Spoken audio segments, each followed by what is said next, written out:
At 52, Madame Elise Coissy was one of the most respected women in Abidjan. She owned luxury hotels in Cocody, buildings in Marcory, and even properties abroad. Her name often appeared in business magazines, and her success was as inspiring as it was intimidating. Always elegant, always poised, Elise wore tailored suits and spoke in a calm but firm tone. She lived in a vast villa on the banks of the Atroy River, with servants who lowered their eyes whenever she crossed the living room.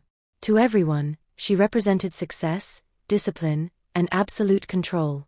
But behind this perfect facade, Elise hid a secret that had haunted her for over 30 years. A son, a child she had abandoned at birth, the fruit of a passionate love affair with a man who had left her without a word. Since that day, she had lived with this emptiness that no amount of wealth had ever been able to fill. That morning, in her large glass-walled office overlooking the garden, Elise was absent-mindedly flipping through a magazine when her assistant knocked on the door. "Madame Elise, the candidate for the chauffeur position has arrived. His name is Eli Hengessen, he has excellent references, and he is punctual." "Let him in, Jamila," replied Elise without looking up. "I hope he's more serious than the last one." Jamila gave a faint smile and slipped away. A few seconds later, the door opened gently. A man entered. He was tall, slender, around 30 years old, dressed in a clean, elegant shirt. His dark eyes expressed a quiet strength, but also a deep weariness. He held his hat humbly in his hands. "Good morning, madam," he said in a measured voice. "My name is Eli. I have 10 years of experience as a private driver. I know Abidjan like the back of my hand." "Sit down," replied Elise, observing him attentively. "Why should I hire you?" Eli took a shallow breath. "Because I'm discreet, punctual, and loyal. I've driven for demanding families. I've often been told I'm reliable, even in the pouring rain or under pressure." Elise nodded slowly. There was something strangely familiar in that look, but she brushed it aside. "Very well, you start tomorrow at 7 o'clock sharp.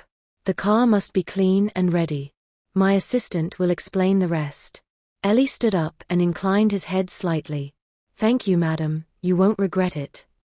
The next day, at dawn, the black Mercedes gleamed in front of the villa. Eli was already waiting, impeccably dressed, her hands clasped on the steering wheel. When Elise got out, dressed in a beige outfit and sunglasses, she got in the back without a word. "Heading to headquarters, Cocody." "Yes, madam." On the road, silence settled, punctuated by the purring of the engine. Eli drove with precision, avoiding traffic jams, anticipating each turn as if he were anticipating the traffic before it arrived. In the rearview mirror, he discreetly observed this woman with her noble bearing and cool beauty. Something about her drew him in, though he couldn't understand why. A strange sensation, like an invisible thread. The weeks passed. Eli became indispensable. Always on time, always polite, he seemed to understand Elise without her needing to speak. Sometimes she found herself saying one more word than necessary. One afternoon, stuck in a traffic jam in Ajame, Elise sighed loudly. "These roads are hellish. How do you manage to stay so calm?" "I've learned to be, madam," Eli replied with a slight smile. "Life has taught me that getting angry changes nothing. You might as well think about something else." "And what do you think about in those moments?" she asked, almost curiously. "My family, or rather the one I imagine. I grew up without parents, abandoned at birth." Elise felt her heart clench. But she looked away, hiding her distress. "It's sad, but life sometimes gives second chances. You have one now, enjoy it." Eli nodded, not noticing his boss's trembling hands. What they didn't know was that another man was watching them from the shadows, Cyril Quadiot, Elise's nephew, an ambitious and jealous 37-year-old. He had lived with her since his parents' death and worked in her company, convinced he would one day be her heir. But since Eli's arrival, he had been suspicious. "Auntie, that chauffeur doesn't seem trustworthy to me. He seems too ordinary for the job." "Cyril, stop being paranoid," Elise replied sharply. "Eli does his job very well, sometimes better than you." Cyril lowered his eyes, stung to the quick, but his gaze shone with icy determination. He decided to dig deeper. A few days later, he contacted an old friend, Simon, a former police officer turned private investigator. "I want you to dig into this driver, where he was born, who he is, everything." "Consider it done," Simon replied with a smile. But be prepared. Sometimes, you find more than you look for. Meanwhile, Ellie's life went on. In the evening, he would meet up with Melissa, his partner, a kind and courageous young nurse who was waiting for him in their small apartment in Yopougon. When he came home, tired but happy, she always greeted him warmly. So your boss, the great Madame Kwasi? She asked, laughing. She's strict but fair, he replied. And today, she even asked me how I was doing. Can you believe it? Maybe she likes you more than you think, Melissa said with a wink. Ellie laughed softly. Or maybe she just puts up with me because I'm a good driver. They laughed together, unaware that their lives were about to change drastically. A few days later Simon, the private investigator hired by Cyril, arrived at the large villa on the Riviera, a small notebook in hand. He had investigated discreetly, searched through records, and questioned old contacts at the town hall and in Abidjan's orphanages. That same evening, he met Cyril in a chic bar in Cocody. So? Asked Cyril, sipping his whiskey. Simon placed the notebook on the table. Your driver there, Ellen Jesson, has a peculiar past. Born in 1993, abandoned at birth in front of the door of the St. Martin Orphanage in Trikeville. No mother's name, just a note left in a blanket. A note? What note? 3 words. Forgive me, my son. Cyril frowned in disbelief. So what? What does that mean? Simon shrugged. The dates correspond exactly to the period when your aunt was in Abidjan, after her stay in Bassam. And I found something else. The child was wearing a gold medal around his neck, with a small cross engraved on it. A cross? Yes. And I saw that driver wearing it around his neck today. It's the same one. Cyril turned pale. Are you implying that Eli is the son my aunt abandoned? Simon remained silent, looking at him gravely. I'm not implying anything, Cyril. I'm giving you the facts. Cyril remained frozen, his jaw clenched.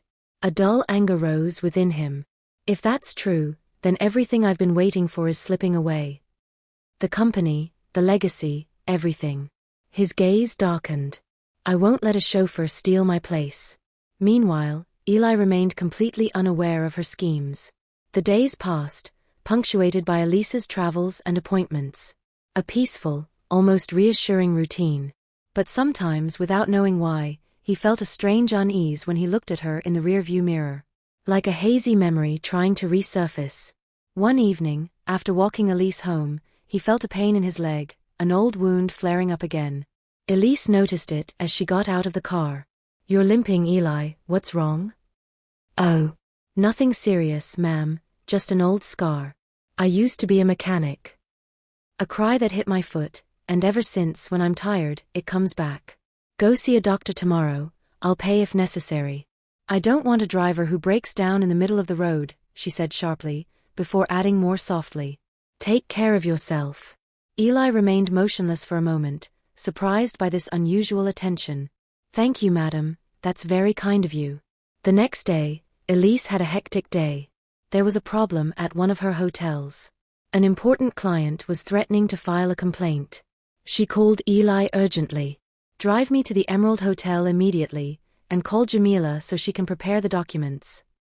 Silence reigned on the road. Elise was staring out the window, lost in thought. Then, without realizing it, she spoke aloud. Sometimes I wonder if all this success was worth it. Eli glanced discreetly. What price, madam? She hesitated, then replied in a softer voice. The sacrifices, the mistakes that can no longer be undone. I believe we can always repair things, madam. Perhaps not everything, but some of it, he said calmly. His words touched her. She didn't answer, but her gaze drifted into the void. Since Eli had started working for her, she slept better at night.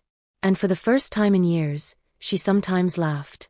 What she didn't yet know was that this driver was awakening a buried past within her. One evening, in their small apartment in Yopougon, Melissa sensed that Eli was elsewhere. He remained seated on the bed, lost in thought. What are you thinking about? She asked softly. About my dreams. For some time now, I've been seeing a woman in my dreams. She rocks me, then leaves me alone in a dark alley. It's always the same scene. Maybe it's a buried memory, says Melissa. You should look into your origins. Maybe, but I don't know where to start, he murmured. For now, I just want to move forward. With you. She rested her head on his shoulder, unaware that the fate he was fleeing would soon catch up with them. The following weekend, Elise hosted a grand reception at her villa. A colossal contract had just been signed with a foreign investor. The courtyard was decorated with gold garlands, the tables covered with white flowers, and the elegant guests mingled amidst laughter and champagne. Eli, in his service uniform, helped the staff serve the guests. Everything was going well until an elderly man, a little drunk, called out to him. Hey you, said Jean-Pierre, squinting. You remind me of someone, young man? You have Elisa's eyes, you look like her son. Eli gave a small, embarrassed laugh. Madam has no children, sir. Oh yes, that's right, stammered the man, yet she had one. She abandoned him, the poor little thing. It was in Trécheville, in 93, a history room. A few meters away, Elise, who was conversing with guests, clearly heard every word. Her heart sank, but her face remained impassive. Without betraying her distress, she stepped forward slowly, a smile on her lips. Jean-Pierre, she said lightly, I see we're still talking about the past. Come on, I want to introduce you to someone. She gently placed her hand on his arm, pulling him away. Her gesture seemed natural, almost friendly, but her gaze betrayed a suppressed panic. Ellie watched them walk away from a distance. He felt a slight unease, without understanding why. A strange tension hung in the air, a secret he couldn't yet name. The reception had barely ended. The last guests left the villa. Elise, however, remained motionless, standing near the buffet, her hand trembling around a half-full glass. Silence buzzed in her head. Yet she had one. She abandoned him, the poor little thing, in Trécheville, in 93. Her words echoed endlessly. She couldn't breathe. Everything had happened too fast. Jean-Pierre, her old childhood friend, had spoken without thinking. And Elia, her driver, that young man with a calm gaze, the one she was beginning to respect, had stared at her with a pain she couldn't forget. In the humid Abidjan night, Elise slowly climbed the stairs of her villa. She closed her bedroom door, removed her jewelry one piece at a time, and sat in front of the mirror. Her reflection showed a face she no longer recognized. Her hands trembled, her gaze was vacant. For 30 years, she had built an empire, but tonight, everything seemed to be crumbling. What if it were true? What if this young man really was the one she had abandoned? A silent tear rolled down her cheek. She relived the night it had all begun. A hospital room in Bassam, a caring midwife, a newborn's cry, and her own voice, full of panic. I can't keep him. Please find him a safe place. The next morning, Elise summoned Jean-Pierre. The man arrived with his head down, ashamed, aware that he had caused a storm. Elise, I'm sorry. Yesterday, I drank too much. I should never have talked about that in front of everyone. Why did you say that, Jean-Pierre? She asked in a broken voice. How could you remember a story from 30 years ago? He sighed deeply, his shoulders heavy. Because I was there, Elise, that night, at the clinic in Bassam. I'm the one who drove you there, remember? You were crying, you were trembling, you were only 20 years old. She remained silent. The images came back, clear, terrible. You had this baby, and the next day you disappeared. You swore you'd never speak of it again. But I've never forgotten your face that night. When I saw that boy yesterday, I felt something. That look, that way of standing. It's you to AT. Elise placed a hand on her chest. Out of breath. No, it's impossible. There are hundreds of men like him in Abidjan. Perhaps, Jean-Pierre replied softly. But he was wearing that medal, Elise. I recognized the little cross you had around your neck that evening. She jumped up. No, she almost cried, it's not possible. I lost that medal years ago. You left it around his neck, Elise. You said it was your only memory of love. If that boy is still wearing it, then God has sent it back to you. That same evening, Elise didn't go straight home. She called Ellie and asked him to pick her up after a business dinner. He hesitated, but eventually agreed. The journey unfolded in icy silence. Ellie, focused on the road, avoided his gaze. Elise, seated in the back, observed his every gesture, every intonation, every detail of his face. She was looking for a trace of the past, a resemblance, a sign. "Ellie," she said suddenly in a soft voice, "you told me you grew up at the St. Martin orphanage, didn't you?" "Yes, madam," he replied without hesitation. "I stayed there until I was 16. After that, I learned mechanics to survive." "You never knew your parents?" He shook his head without taking his eyes off the road. "No, I was just told that I was left there one morning with a blue blanket and a medal around my neck." Elise felt her heart stop, her fingers tightened on her handbag. She looked away towards the window to hide her distress. "Madam, are you all right?" asked Elise, worried. Yes, it's nothing. I'm just a little tired," she replied, her voice trembling. That night, she didn't sleep. She remained seated in her study, the lamp on, staring at an old wooden box on the shelf. She opened it slowly. Inside, carefully folded in yellowed cloth, was a second gold cross, identical to the one she had given her baby, the two pieces of a single pendant. Her tears fell onto the cold metal. My God! Is it possible? After all this time, she stood up, walked to the window, and whispered into the dark. If it's him, then I can no longer remain silent. But while she was doubting herself, Cyril was plotting his revenge. He hadn't slept either.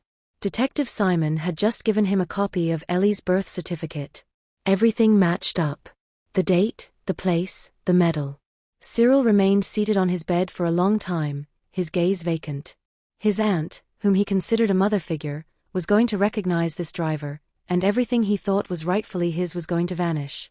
The money, the house, the business. His face hardened. No, I won't let that happen. Meanwhile, in Yopougon, Ellie confided his doubts to Melissa. Sitting on the balcony, he stared at the medal around his neck. The moon made the small golden cross shine. Do you see that? He said softly. I never knew where it came from. But that woman at the reception desk, she said exactly the same words as those engraved on the back. Forgive me, my son. Melissa froze. You mean there's an inscription? He nodded. Yes. I'd never noticed it before. It's as if, all this time, the answer was right there. Melissa placed her hand on his. So seek the truth, Ellie. You can't live with this doubt, even if it hurts, you have to know. He nodded slowly, his gaze distant. Yes. But sometimes, I'm afraid of what I might discover. That same evening, at the villa, Ellie knelt at the foot of her bed. She hadn't prayed for years, but this time, she did it with all her heart. Lord, if it really is him, give me the strength to face what I've been running from for 30 years. And forgive me for choosing fear instead of love. A tear slid down her hand. In the distance, rain began to fall gently on the rooftops of Abidjan. And somewhere in that city, a son and a mother wept, unaware that they were thinking the same thing. The days that followed were strange, silent, almost suspended in time. At the Kouassi villa, Elise was no longer the same. Jamila, her assistant, noticed it immediately. Madame spoke less, barely ate, and spent long hours in her office with the curtains drawn. Her gaze seemed lost between the past and the present. One evening, Jamila quietly entered to drop off some files. Elise was sitting at the desk, her head resting on her hand, staring at a medical file. When she looked up, her face betrayed immense weariness. Madam, are you all right? Yes, Jamila. It's just the weight of the years. She closed the folder, but Jamila had time to glimpse a few words on the cover. St. Martin Orphanage, Tricaville, 1993. Jamila understood that it was better to say nothing. For her part, Elise continued to work, but her mind wasn't really there anymore. Every time he drove Elise, 1,000 questions plagued him. Why did she react so nervously when he talked about her past? Why had she seemed so distraught when he mentioned the medal? And above all, why did he feel connected to her in a way he couldn't explain? One morning, he dared to ask her a question as he drove to a hotel on the plateau. Madam, may I ask you a personal question? Yes, Elise. Have you had any children? Elise felt her heart sink. She looked away towards the window, observing the reflection in the lagoon. No, she said in an almost inaudible voice. But I lost someone I once loved. A long silence followed. Ilioka nodded respectfully. But in the rearview mirror, he saw his eyes welling up. He asked no more questions. That same day in Cocody, Cyril met Simon, the detective, again. They were sitting in a car parked near Mermoz Park, out of sight. Simon placed an envelope on the seat. Everything is there, copies of the orphanage register, photos of the pendant, and even Eli's exact age. Everything matches up. Cyril gritted his teeth. So it's true. It really is him. Simon looked at him seriously. So what now? What are you going to do with it? I'm protecting what's mine, Cyril replied coldly. What's yours? Simon asked, raising an eyebrow. Are you talking about a company or a woman? Both, he replied sharply before getting out of the car. His plan had just formed in his mind. If he couldn't prevent the truth from coming out, he would at least smear it. The next morning, he entered his aunt's office, a feigned look of concern on his face. Auntie, I don't mean to hurt your feelings, but I have my doubts about your driver. I heard he had some trouble with the police a few years ago. Elise looked up in surprise. Problems? What problems? A theft in Yamoussoukro. A case was supposedly closed for lack of evidence, but he left the question unanswered. I'd rather warn you before they betray you. Elise frowned. She had never had any reason to doubt Ellie. But lately, her mind hadn't been so clear.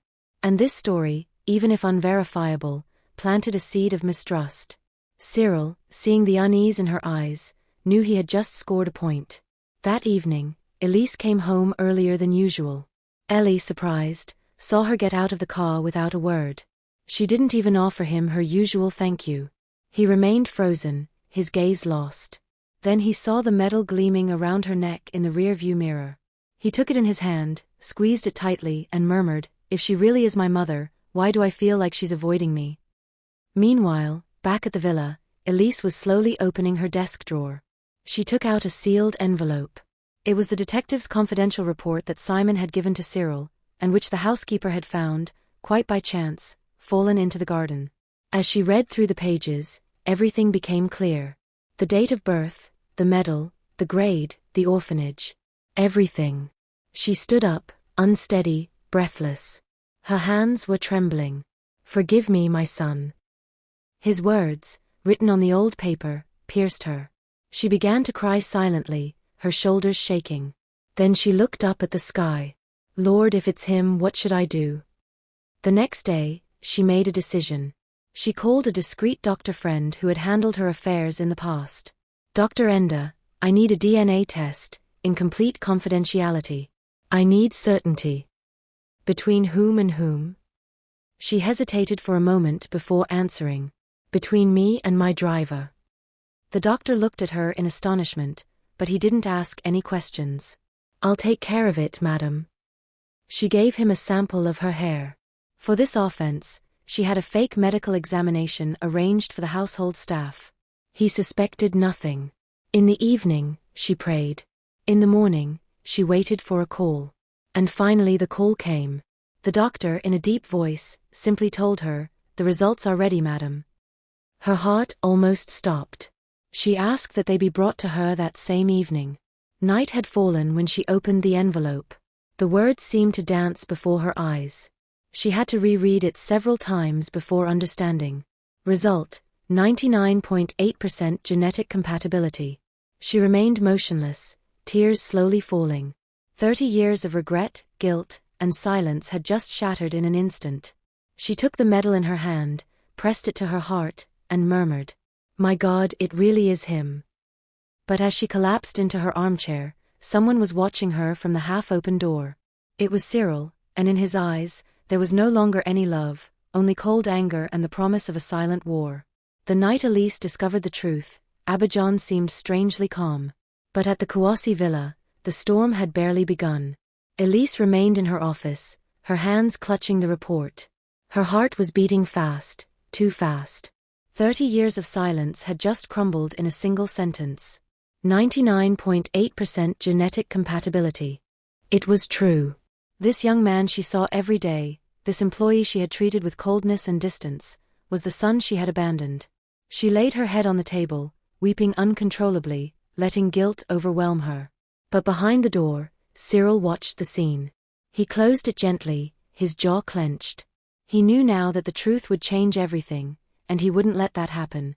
The next morning, Elise tried to act as if nothing had happened. She got dressed, ate breakfast, gave Jamila instructions, but her face betrayed her fatigue, and her movements lacked precision. When Ellie arrived in the car, she looked at him for a long time before getting in. He sensed it immediately. "Is everything all right, madam? You seem different." She looked away, smiling faintly. "I'm just a little tired, Ellie, nothing more."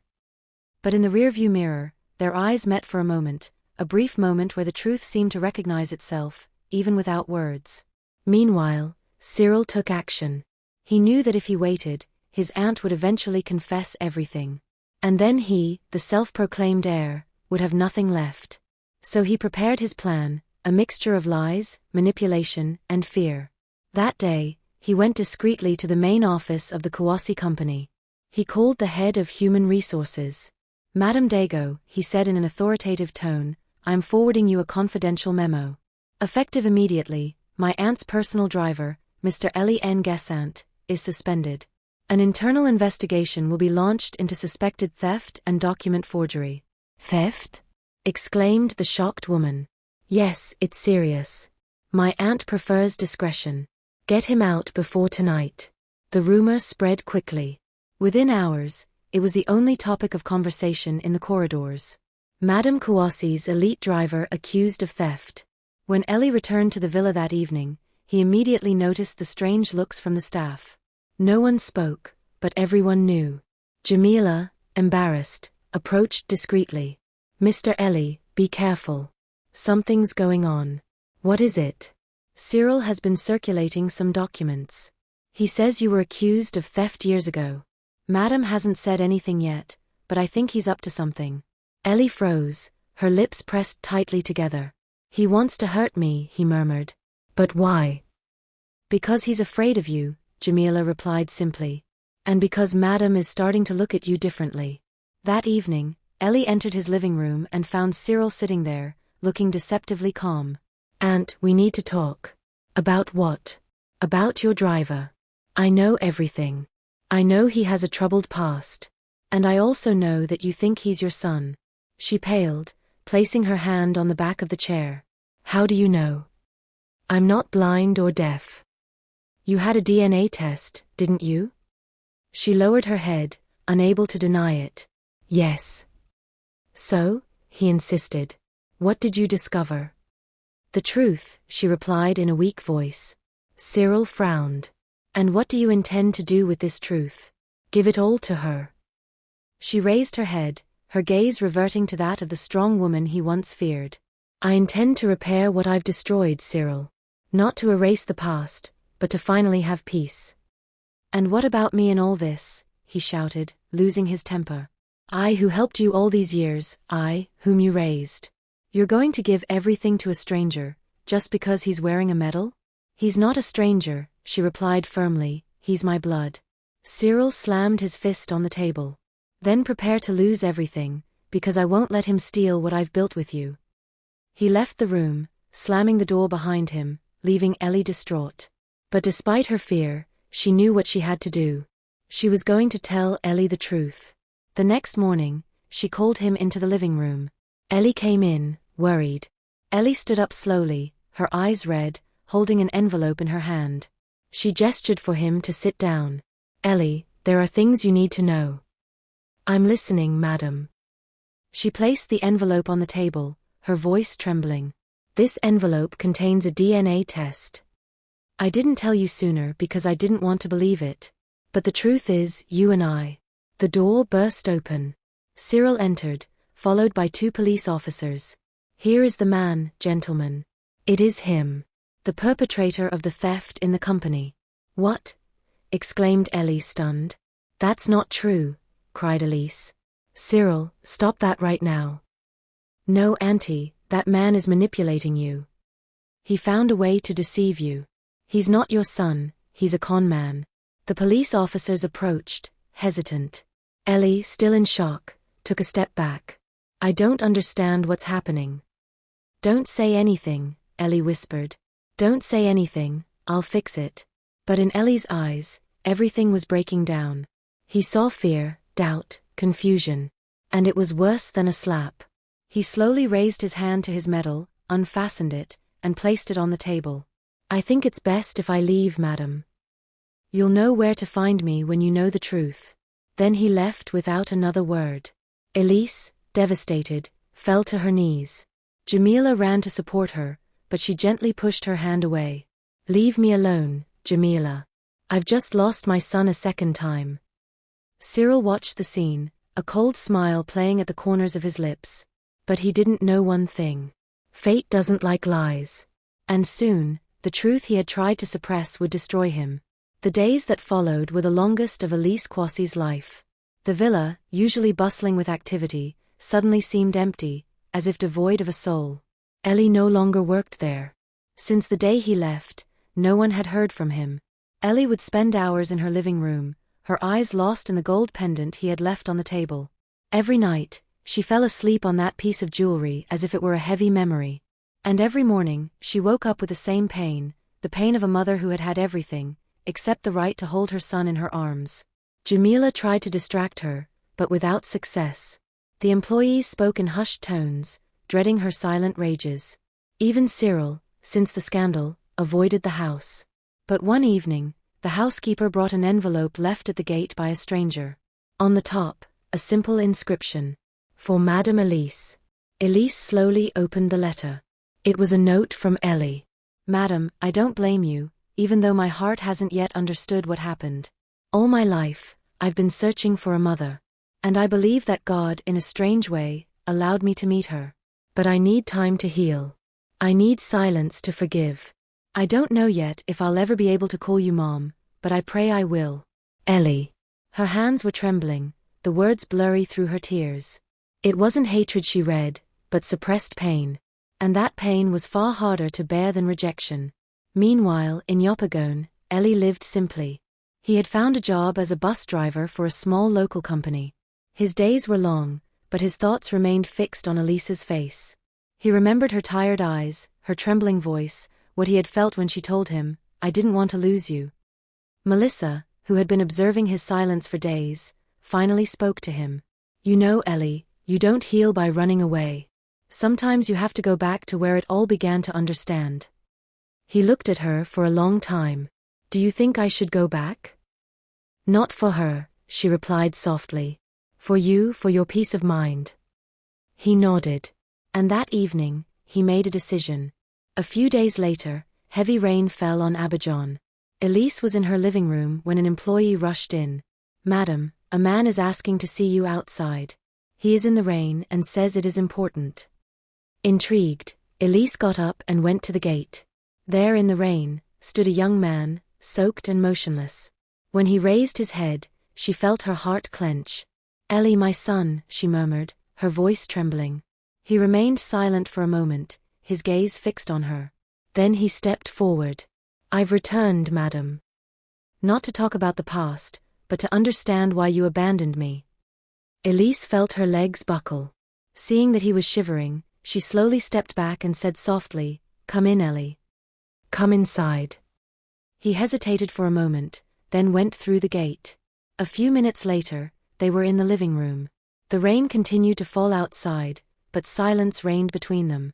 She leaned back on the sofa, tears welling up. "Because I was young, because I was afraid, because in those days, a woman without a husband and with a child was a disgrace.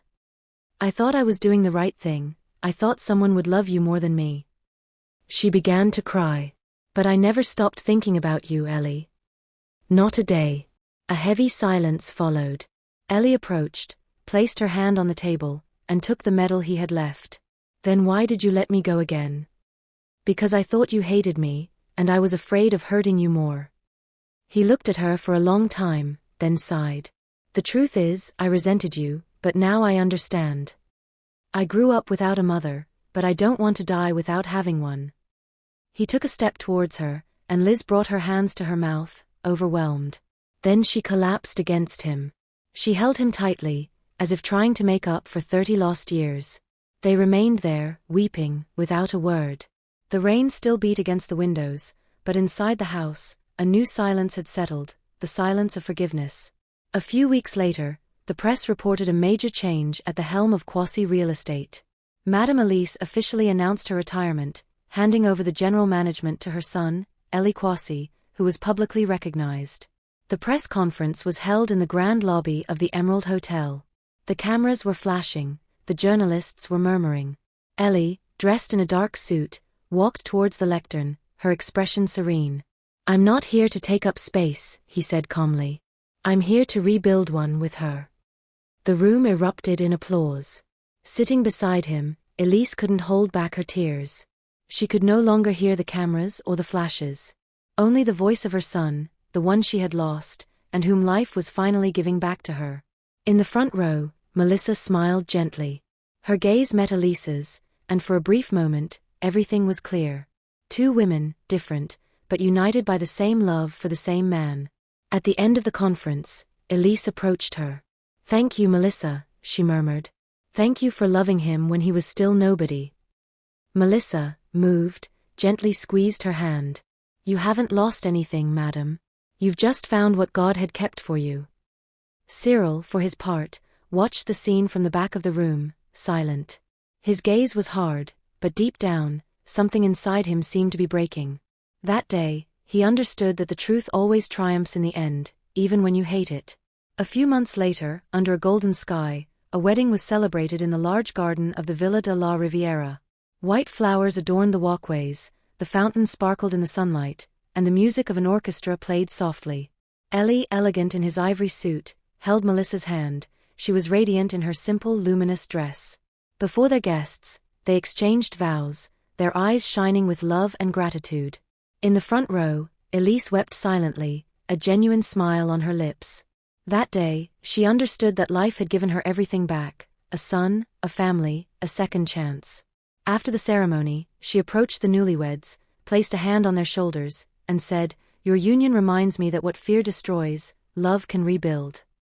Elie kissed her on the cheek. "Thank you, Mom, for everything." That evening, under the lit garlands, they all danced together, the mother, the son, and the one who would now be his daughter-in-law, and in the air there was no more pain or regret, only peace, true peace. And you, dear subscribers, remember, sometimes life separates us to teach us to love more deeply. There is when everything seems broken, true love always finds its way back. Thank you for watching this video to the end. If this story touched you, please give it a thumbs up. Subscribe to our channel, the channel for human stories and inspiring life lessons. And most importantly, share this video with someone who needs a reminder that forgiveness doesn't change the past, but it can heal the heart. Take care, and see you soon for a new story.